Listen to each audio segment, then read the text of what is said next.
And I say the unsung hero, Stephen Miller.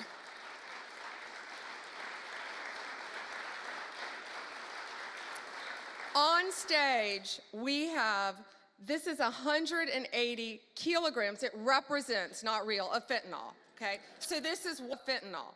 In its pure form, this 1 kilo can kill 500,000 people. The 180 there, in pure form, could kill 90 million people. That is the population of California, Texas, and Florida. That's what we're dealing with in our country. That's why angel moms go around the country. That's why Donald Trump has taken such a hard stance against cartels, securing our borders, getting these gangs and drugs out of our country. But look at that. That can kill 3 states in its pure form. That should terrify everyone. I see our senators made it. Did our senators? Thank you. However, taking the drugs off the streets is only half the battle. President Trump has secured our borders and will continue to fight the cartels throughout this country, deport them all, or lock them up for the rest of their lives, thanks to our prosecutors around this country where they belong.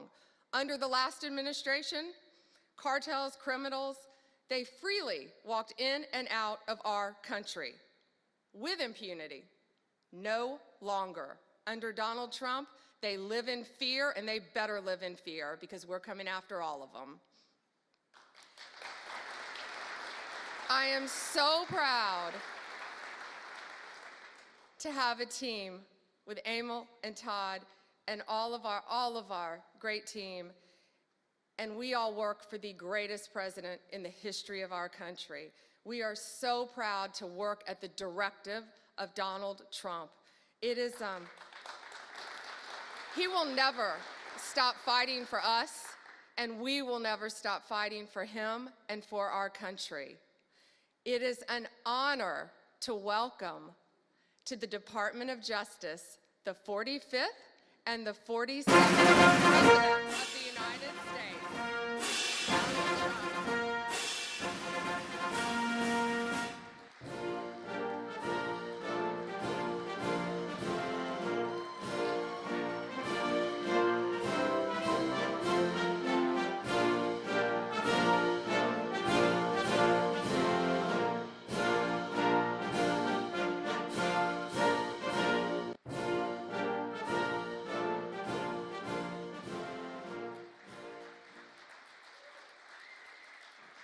Well, thank you very much.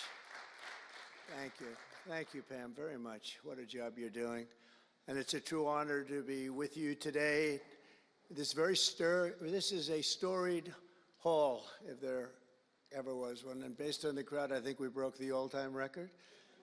But as we begin a proud new chapter in the chronicles of American justice, this really is something. We're turning the page on 4 long years of corruption, weaponization, and surrender to violent criminals, and we're restoring fair, equal, and impartial justice under the constitutional rule of law. And you're the people that are doing it. Very, very proud of all of you.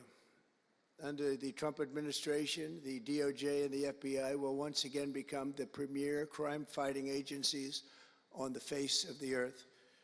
People ask me, what am I going to do about law enforcement all the time? The fake news back there, they're asking me that all the time. What am I going to do? And when are you going to do it? And I answer them by saying I've already done most of it by appointing the people that I've appointed. They're sitting right here. They've done most of it. I don't do it, they do it. Right, Pam? I think, oh, you are so tough, they just don't know yet. Let me begin by congratulating the incredible people who will lead these historic reforms. And we start with somebody that you just saw, Pam Bondi. She's extraordinary, and I've known her very well for a long time.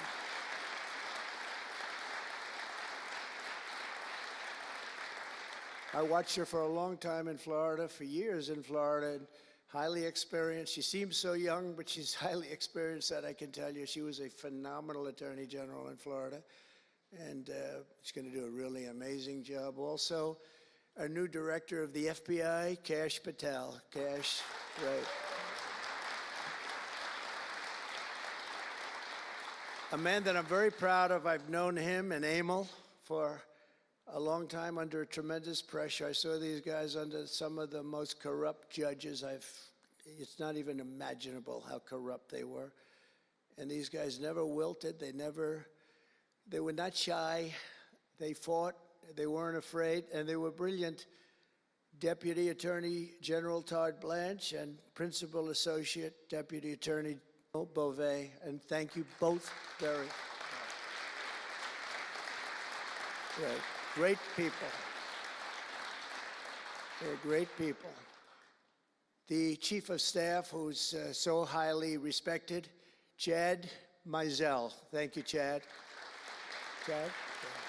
Thank you, Chad. Our next administrator of the DEA, Terry Cole. Terry? Thank you, Terry. Good luck. Going to do great.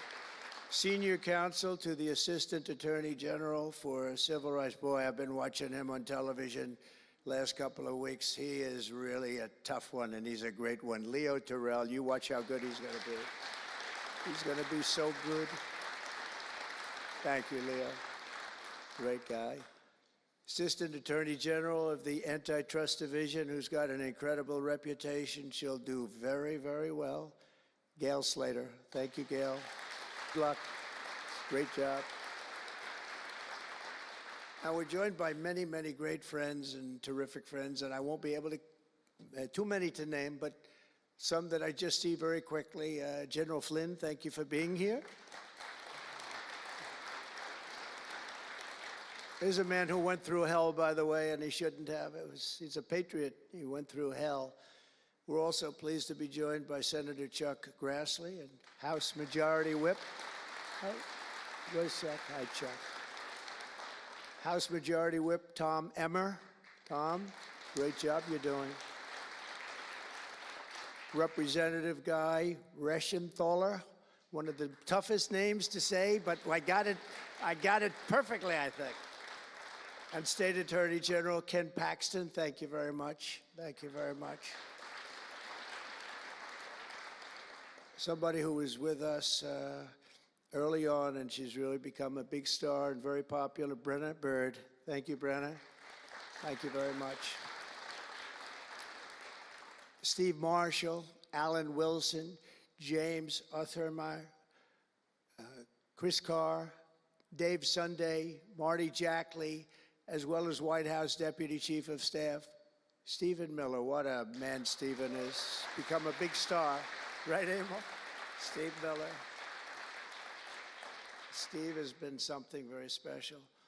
For generations, the Federal Department of Justice was one of America's most revered institutions. The men and women of the DOJ brought down the mafia, hunted down the killers, kingpins, and spies, tracked down terrorists and traitors, and tore down corrupt political machines all across America. This department commanded the respect and admiration of the entire world. And with Pam and Cash and all of the people I introduced and far more, big numbers, and all of you sitting back there, I recognize so many of you. But with you leading the way, it'll soon be the most admired and most respected of all. You're going to be more respected, and I really believe that there's also a lot of things to solve, a lot of problems to solve. But that's going to put you in the upper tier and maybe the top tier, and I believe that's going to happen. I'm so proud of the people in this room. But first, we must be honest about the lies and abuses that have occurred within these walls. Unfortunately, in recent years, a corrupt group of hacks and radicals within the ranks of the American government obliterated the trust and goodwill built up over generations. They weaponized the vast powers of our intelligence and law enforcement agencies to try and thwart the will of the American people.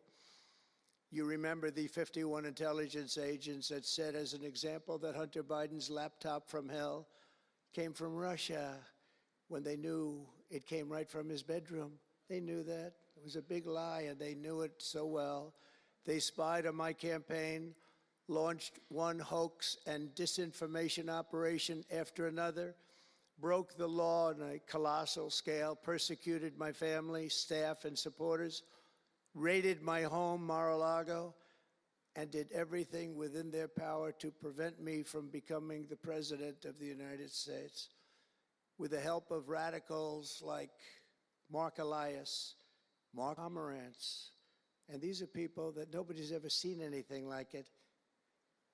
So many others, but these are people that are bad people, really bad people. They tried to turn America into a corrupt, communist, and third world country. But in the end, the thugs failed and the truth won. Freedom won, justice won, democracy won, and above all, the American people won. There could be no more heinous betrayal of American values than to use the law to terrorize the innocent and reward the wicked. And that's what they were doing at a level that's never been seen before. And it's exactly what you saw with Joe Biden, Merrick Garland, and their cronies to do the building of the last 4 years. What they've ripped down is incalculable. But what you're going to build up is likewise something that will be breaking all sorts of records. They set loose violent criminals while targeting patriotic parents at school board meetings. They dropped charges against Antifa and Hamas supporters while labeling traditional Catholics as domestic terrorists. The Catholics, we did very well with the Catholic vote, so I want to thank them for that. They really did, record numbers. I would say, what's with the Catholics? They're really after the Catholics, so I don't know. They were after a lot of people. Maybe they didn't even know why. They imported illegal alien murderers, drug dealers, and child predators from all over the world to come into our country while putting elderly Christians and pro-life activists on trial for singing hymns and for saying prayers. They went to jail for that. Our predecessors turned this Department of Justice into the Department of Injustice. But I stand before you today to declare that those days are over, and they are never going to come back. They're never coming back.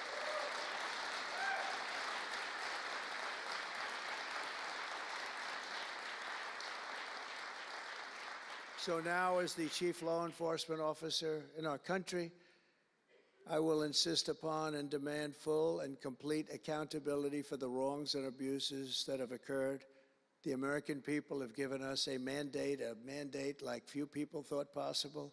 We won every single swing state. We won the popular vote by millions and millions of people.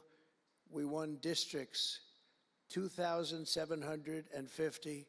Think of that, 2,750 districts compared to 505.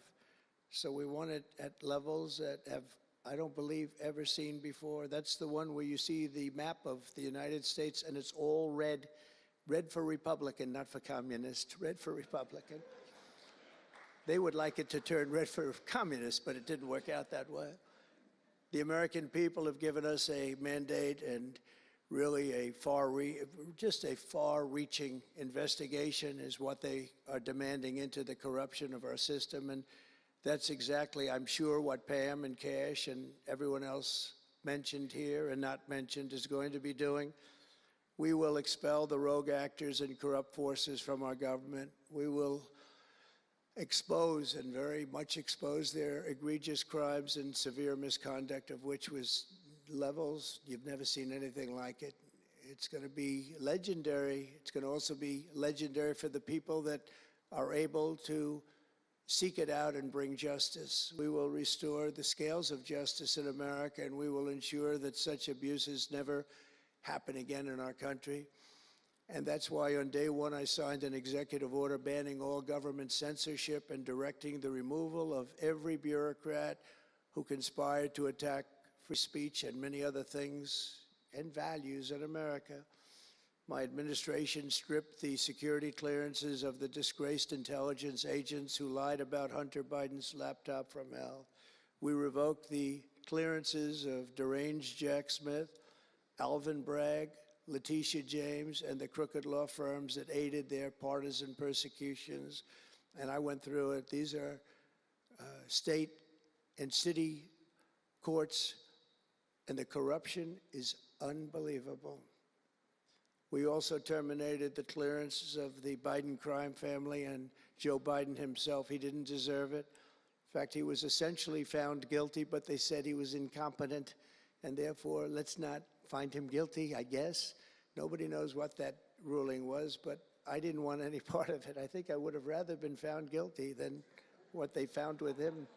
They said he didn't know what the hell he was doing, and therefore he's let him go.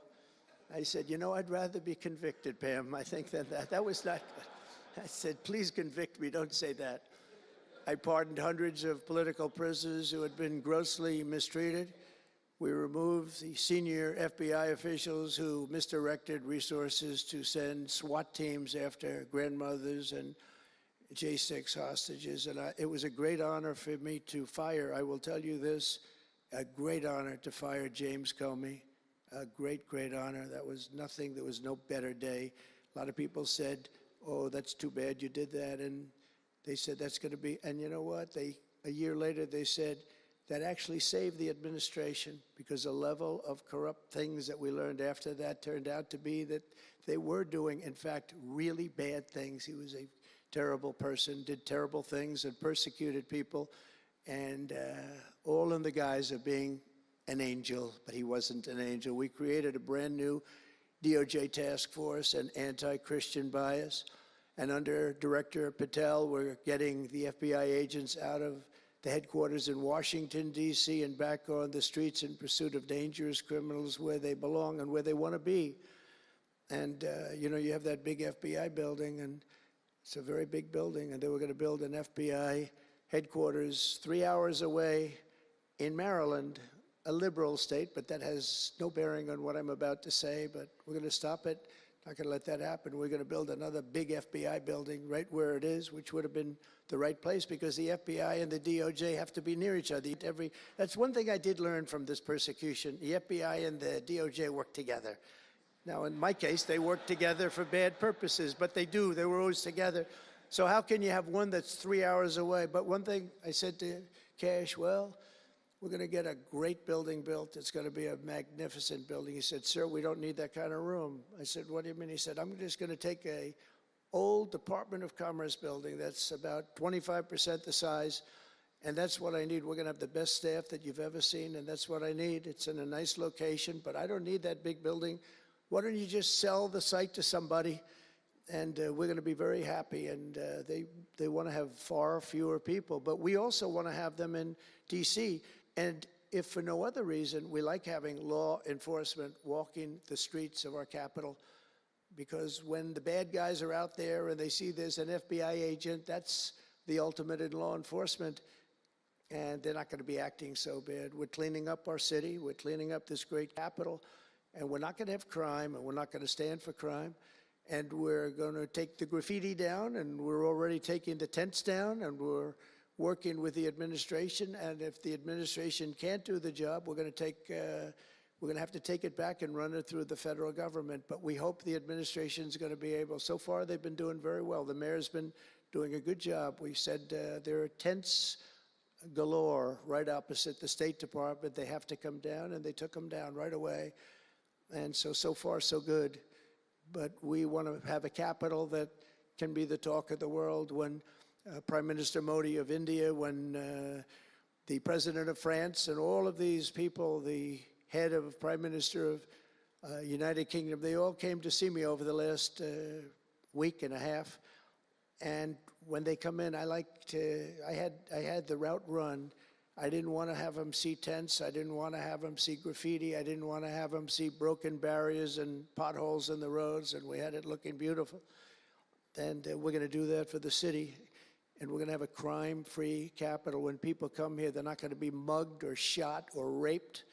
They're going to have a crime-free capital again. It's going to be cleaner and better and safer than it ever was, and it's not going to take us too long. There's a new phenomena that is taking place.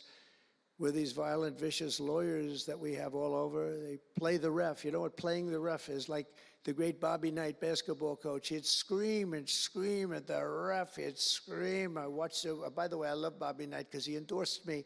And having Bobby Knight's endorsement in Indiana was an extremely good thing. A friend of mine said I was running in Indiana at the time. This was early on, 2016. And I was doing great. But a friend came up and said, "You know Bobby Knight?" I said, "No, I don't, but I hear he was a tough cookie." He said, not only tough, he was beyond tough, but he's the most popular guy you can imagine. It turned out he wanted to endorse me. He called me about 2 years before. He said, "Sir, I'd like to endorse you." I said, "Is this really Bobby Knight?" He said, "It's me." I could tell it was Bobby Knight. He had been known for throwing the chair across the court and slapping a player. Can't do things like that, right? And the man that came in fired him. He was a new administrator for the college. That guy didn't last very long. They were like 14-0, and they fired Coach Knight. That was not good, but he had a little chip in his shoulder. But he loved Trump, and he came in, and he said, "I'd love to endorse you." He said, "If you ever run, please call me." So he said, "You know Bobby Knight?" I said, "Well, I don't know him," but he called me a couple of years ago. It was an amazing phenomenon. I took his number, and on each side of my desk in New York, I had stacks of paper, like nice and neat, but about 2 feet high each. And I said, "You know, I wrote his number down and I put it here 2 years ago." And I said, "Let me see if I can find it." It was almost like a miracle. I had other miracles that happened too. My ear is still throbbing. That was a miracle. That was a miracle also, wasn't it? That was a miracle also. Thank you. Thank you, Leo. Thank you. Thank you, my man. That was a miracle. Anyway, okay, that's it. That's very nice, thank you. But, so he said, "Bobby Knight." So I said, "You know, I put his name down and I wrote it down. It's in one of these stacks. I lifted up. There would have to be 2,000 to 3,000 pages in each stack. I lifted it up, the first one, had no idea. And there was his name on a little card, Bobby Knight with his number. It was like incredible. I tell that story all the time. And I called him and dialed a number. He said, "I've been waiting for you to call." And he went out and he made a speech for me in a packed arena in Indiana, and it was over. It was over. He was a tough guy. He actually went a little far, you know. If you remember, he made a great speech because he was actually a motivational type guy, to put it mildly. But he left the stage, and then I'm talking, and he walks back onto the stage. I said, "Uh-oh, this is trouble. Why is he coming back?" He was a big guy, too. "Why is he coming back?" He said, "May I say a few more words?" I said, "Yeah, go ahead, Bobby, say a few more words." A little different. And he said, "And let me tell you something about this guy, Trump. This guy, if he has to, will use the nuclear weapons that we have. He will use he has no fear. He's going to use, and that's the kind of guy." And he walked off the stage. I said, I think I'm in big trouble, Pam." That was not good, but it worked out okay. In the meantime, we won the state in a landslide, and it was great. And it was just an amazing period of time. But this is the most amazing period of time. I think this is more amazing. What's taken place is more amazing. I think it's more consequential. And if we do the job, you know, one of the big media outlets said what we did was the most consequential election in the last 129 years. Well, if we do the job that we're all capable of doing, I think it's going to prove to be that and then some. And that's what we want to do. We have a real big shot at making this country so great, so great. What happened to our country was so sad. What they've done in 4 years to our country with the borders, with Afghanistan, the most embarrassing period of time, allowing the Russian situation, it was never going to happen, with Ukraine, allowing October 7th to happen, would have never happened, because under me, Iran was totally broke. They had no money. They weren't giving any money to Hamas or Hezbollah. It was totally broke. But allowing inflation, look at what inflation's done to people, been so devastating. And now you see that, by the way, price of eggs is down 35% in the last week and a half. We're doing a good job. Brooke is doing a good job. Brooke Rollins and everybody. And Inflation's down, interest rates are down, gasoline has come down to a level that we haven't seen in a long time. All things that we wanted to do, because then everything else is going to be coming down. We want it to come down. We want bacon to come down, and groceries, a term I used to use. It's sort of an old-fashioned term, but I used to use it on the campaign trail, those last 90 perfect, beautiful days. We just hit it. And I want to thank Susie. You have done a great job. Susie Wiles. Great job, Susie. A big magazine just named her the most powerful woman in the world, and that's okay with me. She is the most powerful woman. You think about it, John, right? The most powerful woman in the world, but she's great. And we had a great 90 days. It was a perfect 90 days, and it was a great result, but we want to put that result to good use by doing a phenomenal job. And I want to tell you that Todd and Emil know this very well. We had an amazing judge in Florida, and her name is Eileen Cannon, and I didn't know her. I still don't know her. I don't believe I ever spoke to her, even during the trial, but I did appoint her, federal judge, and these fake lawyers, these horrible human beings, were hitting her so hard, public relations-wise. They were playing the ref. I don't think it's legal. I don't think it's legal. They might as well go out and just shout it in a courthouse. They were saying she was slow, she wasn't smart, she was totally biased, she loved Trump. I didn't know her, other than I saw her the couple of days that I was in court, and I thought her decorum was amazing. Anything bad they could say, though, they were saying about her, it was whatever they could say bad about a human being, all made up, because actually she was brilliant. She moved quickly. She was the absolute model of what a judge should be, and she was strong and tough. And how do you get them to stop if you're a judge? How do you get them to stop with playing the ref? Bobby Knight would play the ref. That's why I brought up the Bobby Knight story. He would play the ref. He'd scream at the ref. He'd scream so hard. Oh, boy, it was terrible, actually. And the people would come up, his assistant coaches would come up to play. Coach, don't do that. Don't do it. He said he's not going to change his tune, coach. He called it. He's not changing. I don't care. And he's screaming. That's when he threw the chair. He starts going crazy. And he said, no, he's not going to change this time, but he's going to change for the next play. And sure as hell he did. You know, Bobby, by the way, had the last undefeated team in basketball. And relatively speaking, you know, he had a team. He always had a team. He never had that. Well, he had a couple of great players, obviously, some top NBA players, but very few relatively. He had a team, but he won the national championship 3 times, but he had the last undefeated team in basketball. And he would play the ref, and he would scream at him. He knew exactly what he was doing. They're doing the same thing. He said, no, he's not going to change now, but he's going to change for the next one. That's what he wanted to do. He wanted to scare the hell. They wanted to scare the hell out of the judges, and they do it. And how do you stop it if you're a judge? Because you want to go home, you have a family, you have children, and the New York Times will write whatever these people say, and the Washington Post, and the Wall Street Journal, and MSDNC, and the fake news CNN, and ABC, CBS, and NBC, and they'll write whatever they say. And what do you do to get rid of it? You convict Trump.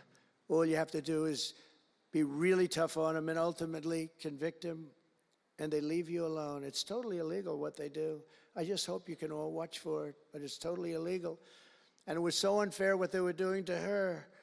But they do it all the time with judges. But in her case, she was very courageous, and it only made her angry. Wouldn't you say? It just made her angry. She didn't like it. A lot of them say, oh, please don't say that about me. My family, what's my husband going to say? What's my wife going to say, or my kids? Please don't say that. And it had absolutely no impact on her in the case against me, which was a case, I will not use a bad word. I promised my wife I would never use a bad word, so just a little bad. The case against me was bullshit. And she correctly dismissed it. She correctly Look at Emil, he's looking, he said, that's interesting. But these two guys were warriors. You got a warrior here. You got two warriors, I can tell you that. You got a whole bunch of them. But, and they wouldn't quit. They wouldn't take no for an answer. They just wouldn't quit. These two people right up here, and some others that are involved with it indirectly. And what the lawyers do is they're doing it to the Supreme Court justices, hoping that they'll be overcome by the horrible things they say about them. They say things about Supreme Court justices and judges that are just horrible. They're playing the ref. Remember the way they treated Justice Thomas and Justice Alito and Justice Kavanaugh, Justice Gorsuch. Chief Justice Roberts gets treated unbelievably badly, and they're hoping that they can sway them to go along because, again, what do? They're humans. You know, like it would be wonderful if everybody was just a perfect computer machine, but they're not. They're humans, and they don't want to be accused of many, many things, including gross incompetence. They don't like it, and they don't want it. There's not much they can do about it. You know, they're in a position they can't really fight back really very well. And so what they do is sometimes they get weak.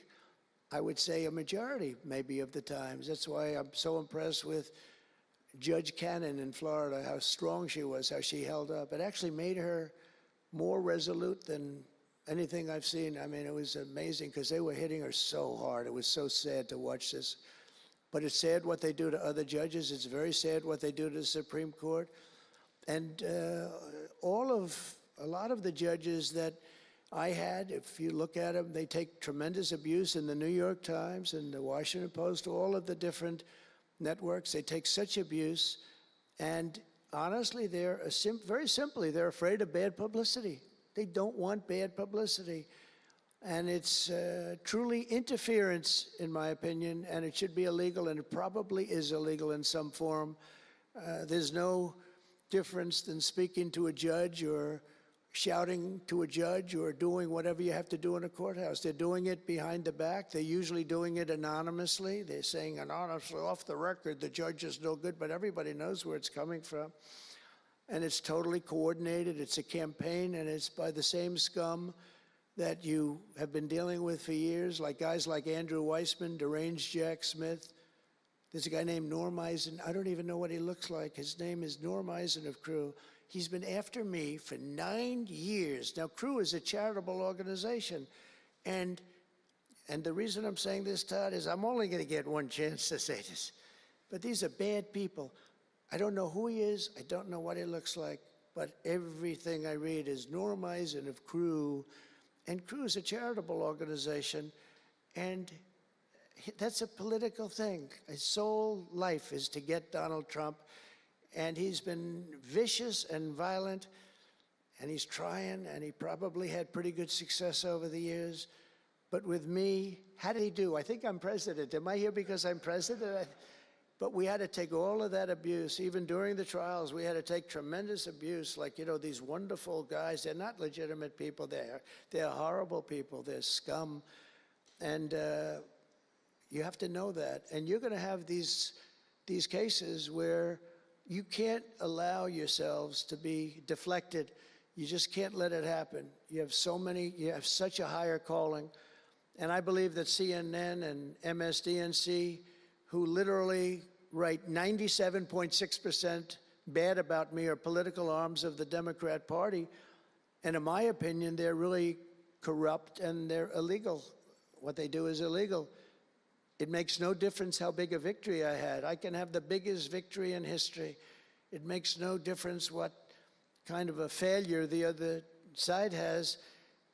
These people are going to go after me. And I said it during the other night, during the big speech on Tuesday night. I said about Democrats, and I don't like that. I have great respect, by the way, for what Schumer did today. He went out and he said that I'm going to have to vote with the Republicans because it's the right thing to do. I couldn't believe what I heard. But, you know, I think he's going to get some credit for it. I think. Let's see what happens tonight with the big vote as it comes. But these networks and these newspapers are really no different than a highly paid political operative. And it has to stop. It has to be illegal. It's influencing judges.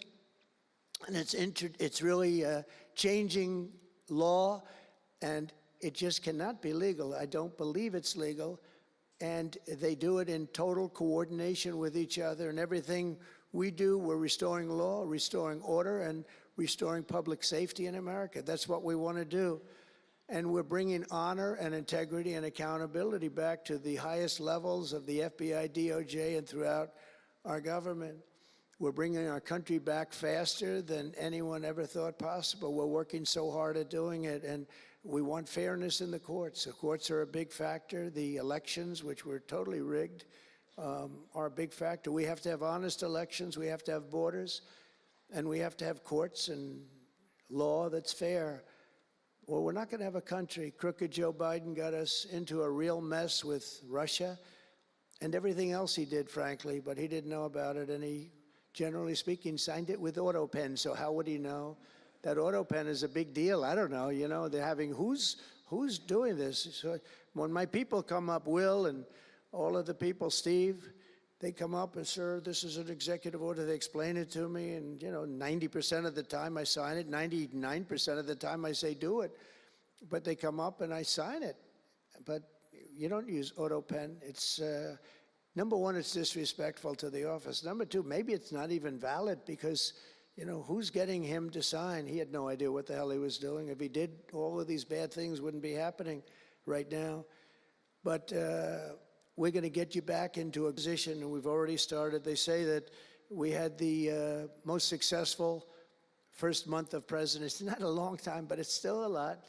It's like if you're a golfer, sinking a 3-foot putt on the first hole gives you confidence to sink something on the second hole. But if you miss that first putt, you don't like to have the putt on the second hole and the third hole. It could be a very bad experience. It's nice to get that first month, and now we have more than a month. Now we have a month and a half. And it's going really, really well. I can tell you as a little secret, although the cameras are blazing back there, so it's not that much. But I think we're doing well, as you have been hearing about Ukraine. I think we're doing now well with Russia. We're speaking with President Putin. We want to get the war over. Not only have we spent maybe $350 billion to Europe's, think of that, $350 billion to $100 billion, and yet we're across the ocean far away, so it shouldn't have been that way, but Biden let that happen too. And we're getting a deal where we're going to get that back, but much more importantly are the lives that we're talking about. On average, 2,000 young people are being killed every single day. Now, they're not from here. They're from nowhere close to here, but they're young people. They're human beings, and they have parents. They have sisters and brothers, the mothers and fathers, the friends and the families and the towns where they grew up. And they're losing, on average, 2,000, even 2,500 a week. And I want to get it stopped. And we've had some very good calls today with Russia and with Ukraine. They've agreed for a ceasefire if we can get it with Russia. And it's not easy. It's a tough one, but I think we're doing it. And as the Secretary General said yesterday of NATO, a terrific guy, he said without Trump, we wouldn't be talking about it. It would just go on for years, and millions of people have been killed, but millions more people would be killed. And he said it was a great honor. Without me, it would just keep going on. We're looking for the ceasefire now with Russia, and we've had some very good talks about it. We've had some very good responses. And I can tell you that there was a case where there would have been no war if I were president, and it's just 100% would not have happened, would never have happened. I used to speak to President Putin a lot about it. I said, don't do it. Don't do it. I won't tell you what the consequence was. I won't tell you what he said. But if he believed even 5% of what I said, then he would say, I'm not going to do it. And I think he did. But we had a good relationship, and we had a professional relationship, and his respect for this country. And I think we've had some very good results. So, you know, I haven't been able to say that to anybody else. I haven't wanted to say it until just before I came here. I got some pretty good news. So, but we have to see what happens. It's still a long way to go. The fighting is unbelievable. Russia has a large group of Ukrainian soldiers, as we speak, surrounded and in grave danger. They've been able to surround them. They're in grave danger. Biden should have never let this war happen. First of all, you don't want to pick on somebody that's a lot larger than you, even with the money. There's a lot of money that we gave them and a lot of equipment. We make the best military equipment in the world, but even with all of that, it's unbelievable. Right now, you have a lot of Ukrainian soldiers that are encircled and in grave danger, and I've asked them not to kill those soldiers, please, not to kill those soldiers. We don't want them killed. It's such a shame to see what's happened. A thing like that would have never happened. Inflation would have never happened. October 7th would have never happened. Israel, Iran had no money. They were totally broke. Think of it. They had no money to give to anybody. They were totally broke. And within a short period of time, as soon as Biden came in, he took out all the sanctions. In China and everybody else that wasn't buying oil from Iran was buying at levels that they never spent before.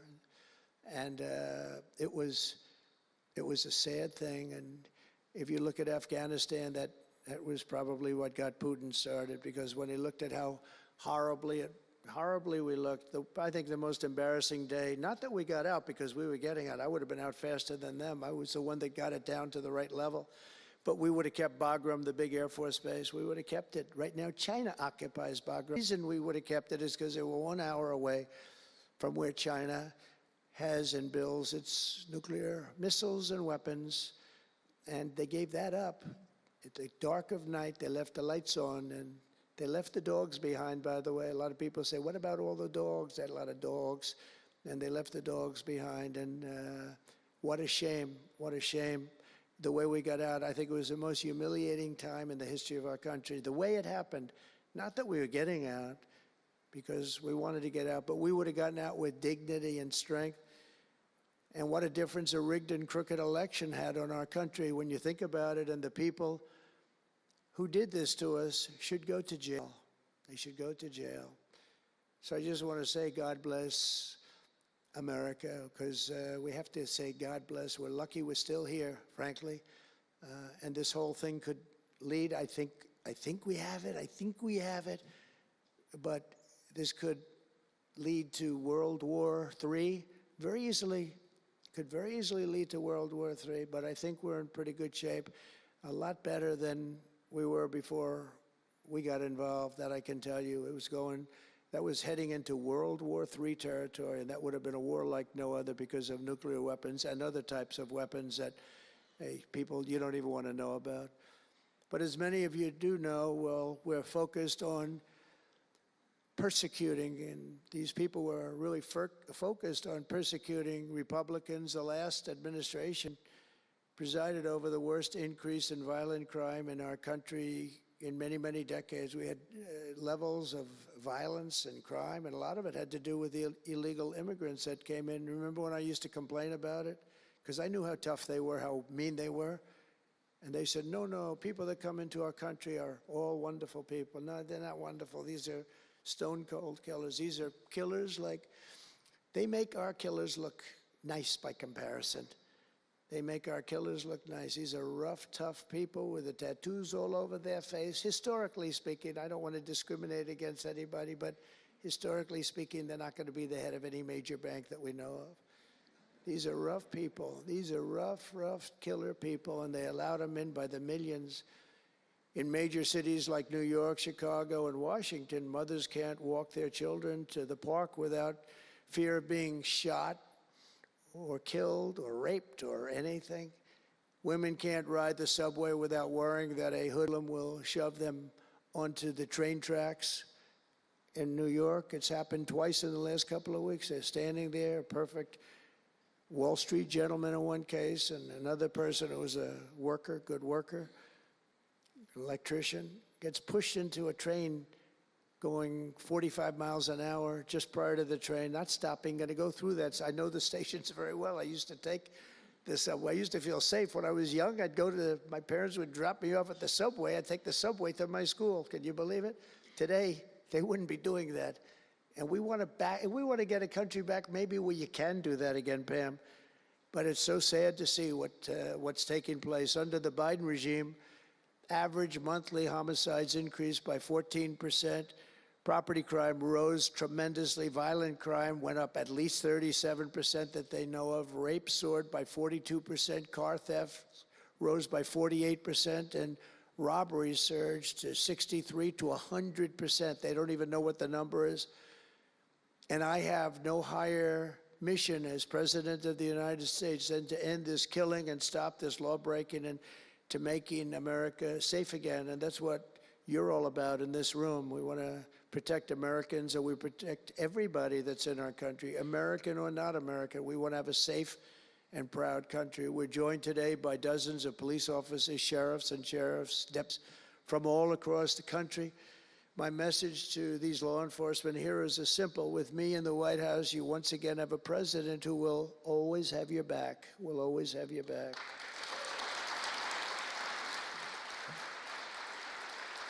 Thank you, fellas.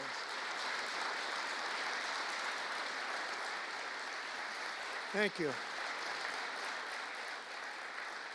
That's a lot of good-looking people. I will tell you, I feel safe. I'm glad you're in the room. I feel even safer. It's a lot of great people. On day one, I signed an executive order directing Attorney General to ensure that anyone who murders a police officer immediately, with as fast a trial as we can have, gets the death penalty.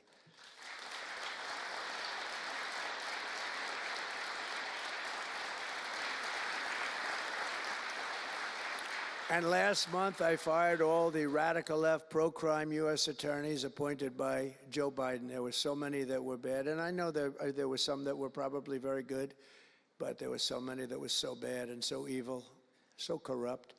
Instead of having Marxist prosecutors who want to put police officers in handcuffs and go after a police officer rather than a criminal, I appointed patriotic, tough-on-crime warriors who will partner with police to put dangerous offenders behind bars, put them in jail.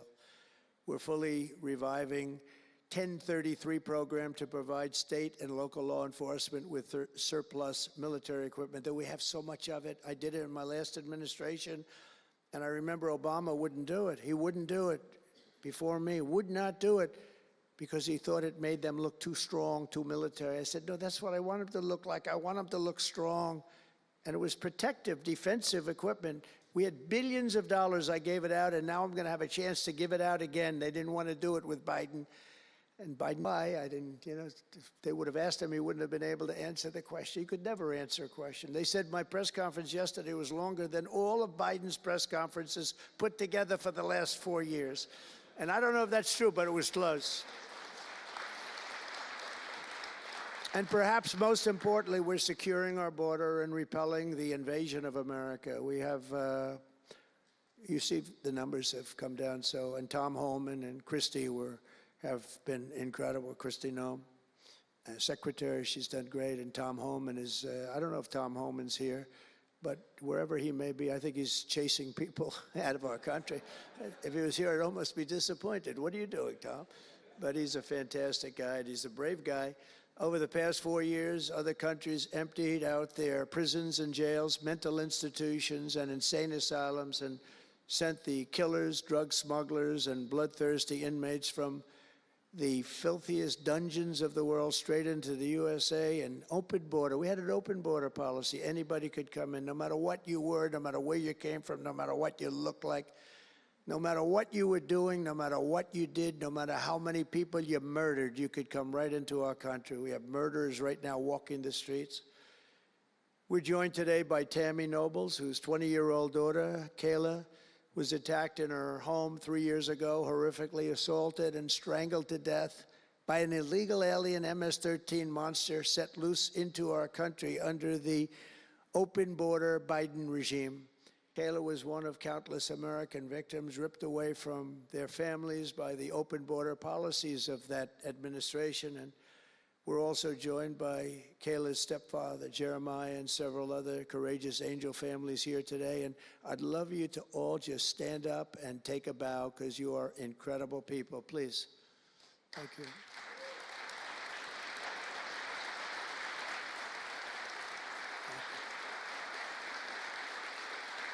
Thank you.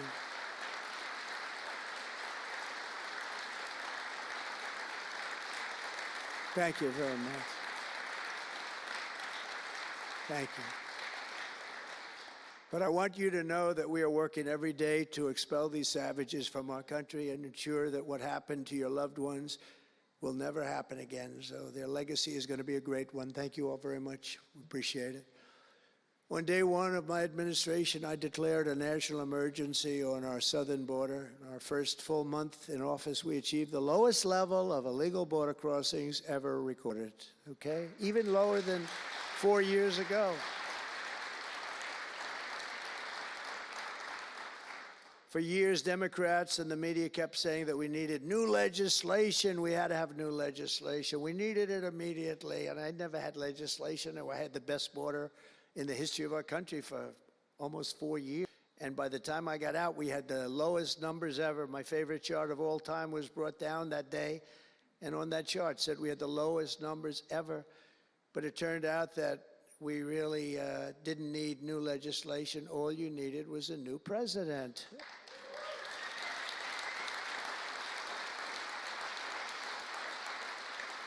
And I said that the other night. That's all you needed was a new president saying, close the borders, because the Border Patrol is unbelievable, ICE is unbelievable, and all of our law enforcement is just incredible. All of you guys are amazing, and the people of our country respect you and they love you, and a lot of times you don't hear that because you have to listen to the fake news back there, but they have great respect for you, so I just want you to know that. And you know, that includes our fire departments too. They don't get spoken about enough. You know, they go into some of the areas I read where they're shooting them off ladders. Can you believe it? They go up to put out a fire, Leo, and they go and they shoot them off a ladder. It's just unbelievable. These firemen and women are incredible. So I want to put them in the same category because they're just incredible. I also like that the fact they voted for me like at 94%. So I have to mention them. I have no choice, right? But the truth is they're phenomenal people. The law enforcement, fire, everybody, they're phenomenal. Basically first responders, because that's what they are. They're first responders. And we're ending the migrant occupation of America. And what we're doing now is we're liberating our cities and our suburbs and our towns. And you see a big difference. I'm getting calls all the time from even leaders of other countries saying, sir, the whole world feels liberated now. It feels like there's a light over America, but there's a light over the whole world. I hear that so much. It's so nice to hear, too. And I feel it. I mean, I feel it. I look at it. I see the polls. I don't know if the polls are right, but they're certainly very good. I'll take them right now. It's amazing, amazing what's taken place in such a short period of time, really 6 weeks, but it's longer than that. It's really November 5th. I think that hopefully will go down, if you do your job great, it'll go down as the most important day, one of them at least in the history of our country. You know, July 4th was pretty, 1776, it was pretty important too. But let's see if we can top it. Can we top it? I don't know. That's a tough one, but we're going to try. But it will be one of the most important days in the history of our country. So I think, and I think everybody in this room wants that to happen. Last month, we officially designated MS-13 and Tren de Aragua. That's the Venezuelan gang, the toughest gang, they say, in the world, and the Mexican drug cartels as foreign terrorist organizations. That's a big deal. Nobody wanted to do that in the past.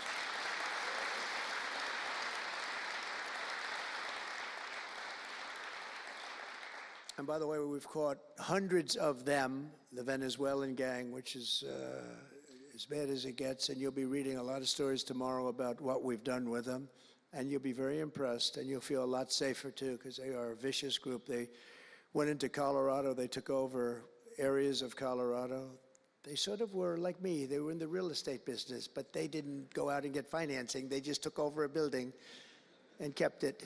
And they said to the tenants, get the hell out of here. One man called the police, and they cut off his fingers. And they say, you call again, your other fingers, and you call a third time, and you're dead. These are tough people and bad people, and we're getting them out of our country. And some are so bad, we don't want to get them out. We have to put them in jail because we don't want to even take a chance that they can come back.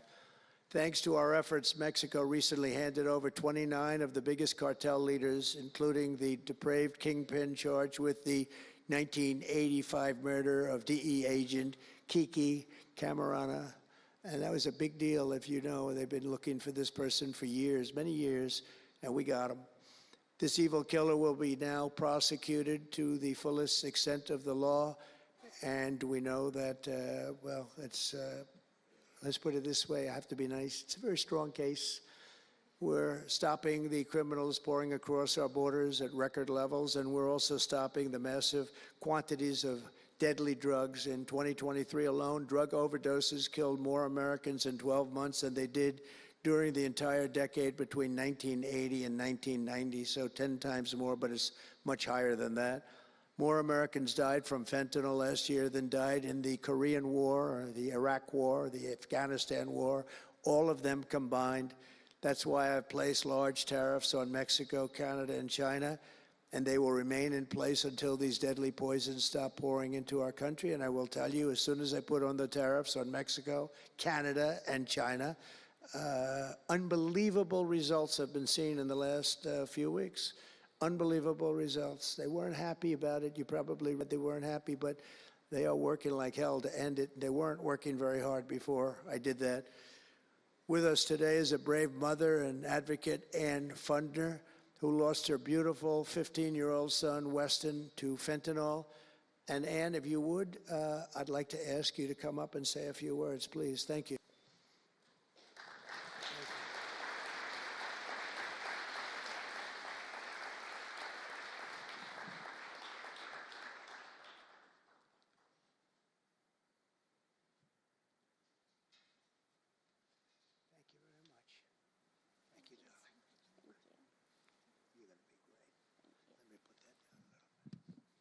Thank you. Well, first I want to say thank you. I think this is the biggest honor of my entire life, being on stage with President Trump. But I want to tell you a little bit about my son, Weston, who absolutely loved President Trump. He had a beautiful Trump 2020 flag hanging in his bedroom, and he had it on the beach one day, and we took a picture, and it became our 2020 Christmas card with the most perfect slogan for President Trump: peace on earth.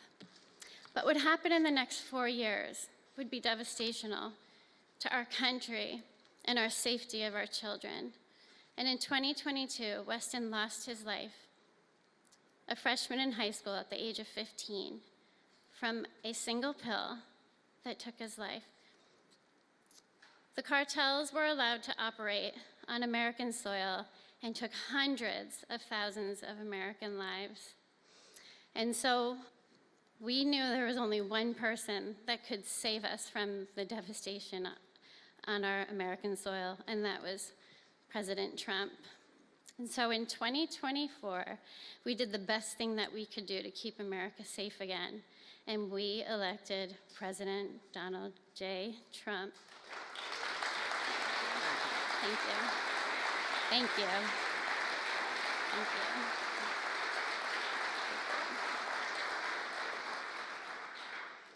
Thank you. And he's done everything that he has promised. We have a 98% decrease in border crossings. And he has labeled the cartels terrorist organizations. And he has instilled tariffs because there is no price on human life. And so I feel like I can speak for the entire fentanyl fighting community when I say thank you to President Trump, and thank you to Pam Bondi and everyone out here who is fighting this fight. God bless you. God bless you, President Trump. And God bless America. Thank you. He's up watching you. He's up there watching you. And he's so proud of Mom.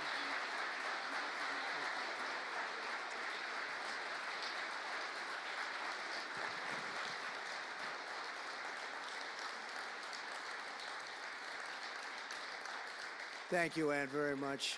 Weston is, I just said to Ann, Weston is up in heaven watching his mom, and he's so proud of you. He's so proud of you. Thank you.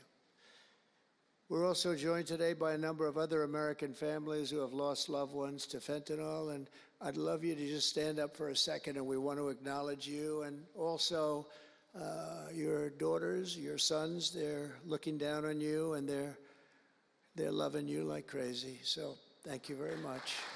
Thank you. Thank you. Thank you.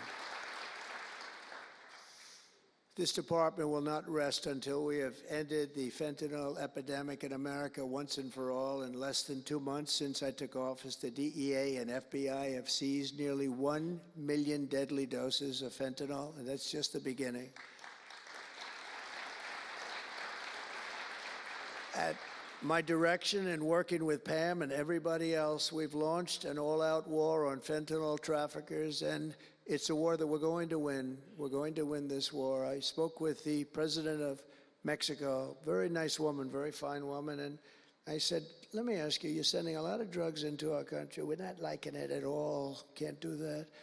But I said, is Mexico, does it have much of a drug? She said, no, we're not a consuming nation. I thought it was an interesting term. And I said, why? And which I've heard also, by the way, they're not a consuming nation. They distribute, but they don't consume. But I said, why are you not a consumer? Well, we're very close with family. I said, so we're very close with family, too. I mean, our families are being devastated, and we're just as close. Why else? She said, well, we spend a lot of money on advertising saying how bad drugs are. They're very rough ads. They show the skin falling off and the teeth falling out and going blind and losing hair and everything that these things do. You look like you just came out of a horrible concentration camp. And she said it was, they're rough ads. And it's not often that I feel I've learned something from a phone call, because I've had a lot of phone calls over my life. But I realized right then and there what a great idea that is. And we have hired, Susie, a great person who did a lot of our campaign work, and we've come up with an advertising campaign that's, I think, really incredible. More than anything else, it's terrible to watch. Terrible to watch. It's the only way it's going to work. And I would be, because we got the numbers down, 18% would have a blue ribbon committee headed by the First Lady of the United States, who everyone loves, and some of her friends. And, you know, they work so hard, but it's a tough deal. They're dealing with very smart and very vicious people. You know, some of those businesses, those cartels, are run better than any business in America. They say they're run incredibly, not just here. They all over the world. They're run like a major business, but in many cases better. And I said, we got it 18% down. Well, 18% is incredible. It's like a record. But when you think of it, it's not very much. And the way you get it down, if you want to get it down to close to 100%, is with the death penalty. But I think maybe America is not ready for that. China has a death penalty. Singapore has a death penalty. Various places have the death penalty. Wherever you have the death penalty, you don't have drugs. But I just don't know if this country's ready for it. So I tell people, and it's always an option, but I don't know. I just don't know if you're ready for it, and that's okay. It's nothing you can do. But what we're going to do is we're doing this campaign, and I think we can get it down 50% with this campaign, because when people see all the horrible things that these drugs do to you, we're especially focused on fentanyl. When they see all of the horrible things that happen when you take drugs, how you look, you lose your look. Everyone's vain. They don't want to lose their look. The look is so important. And I think when they see these things, they may say, you know what, I'm going to take a pass. But there is big danger. Pam and I were talking about it before. A lot of people are taking fentanyl and not even knowing. They think they're doing something else, or maybe taking another drug, but at a much lower level. And they die. You can put on the pin, think of this, the head of a pin, fentanyl, and it's too much, and it will kill the strongest person in the room. And it's amazing. But we're going to do this campaign. It's going to be launched fairly soon, Susie. And I think it's going to have a big impact. I think if we got it down by another 30, 35 points, and I really believe we can. I think that's an incredible idea. So I thank the president of Mexico, actually. It was a call on tariffs, and we talked about drugs. And she gave me an idea that I think will be very successful, and based on what I saw, it's going to be amazing. Under our leadership, this department is once again laser focused on protecting the American people. We're defending our borders, our streets, our children, and our good, really God-given, this is God-given rights and liberties once and for all. We're going to defend our country, and we're going to defend our rights. Etched onto the walls of this building are the words English philosopher John Locke said, where law ends, tyranny begins, and I see that, and I saw it over the last 4 years when somebody was allowed to attack viciously with this department and the FBI, his political opponent. How did that work out? Didn't work out too well, but it wasn't pleasant. It wasn't pleasant. I was attacked by a political opponent, and probably it helped that I was attacked more than anybody in the history of our country. Alphonse Capone, the great Alphonse Capone, legendary, Scarface, was attacked only a tiny fraction of what Trump was attacked. And maybe it worked out well, I don't know. If I had to give it up, I probably wouldn't, but only because I've gone through it. But I wonder what the difference would be. Maybe they helped get me elected by those margins, the big mandate that we received. But you can't go after your political opponent. Nobody's ever seen anything like it, actually. And hopefully they won't see anything like it. But now, with the return of law and order, the entire world is witnessing the triumph of American justice and American freedom. That's why we're here today, gathered with people that have love for our country. In the coming years, we will revive the storied legacy of this department, and it's happening right now. You can feel it. And rekindle the spirit of the great lawmen and legal lions of the past, Americans like Wyatt Earp, Elliot Ness, Frank Hammer, Rudy Giuliani. Rudy Giuliani had to suffer greatly, greatly. He's the greatest mayor in the history of our country. He had to suffer greatly. Ed Meese, Antonin Scalia, Robert Jackson, and Robert F. Kennedy. We will rebuild pride in our institutions. We will restore the prestige of this great department, and we will bring back faith in our justice system for the citizens of every race, religion, color, and creed. And I want to just tell you that this has been a great honor. I was asked to do it, and I said, is it appropriate that I do it? And then I realized it's not only appropriate, I think it's really important. And I may never do it again. I may never have another chance to do it again, because this is something that I'm leaving to the greatest people I know, the best people, the smartest people, the toughest people I know. And they're going to do an incredible job. And it's an honor for me to have won this election so that I can appoint these people to do their job, and they're going to do it like you have never seen. So I just want to wish all of you good luck. It's going to be an interesting journey. Not going to be easy, but you're going to win. You're going to win, win, win, and fight, fight, fight, and it's going to end up being a tremendous result for this country. So thank you all very much. God bless America. God bless you all. Thank you.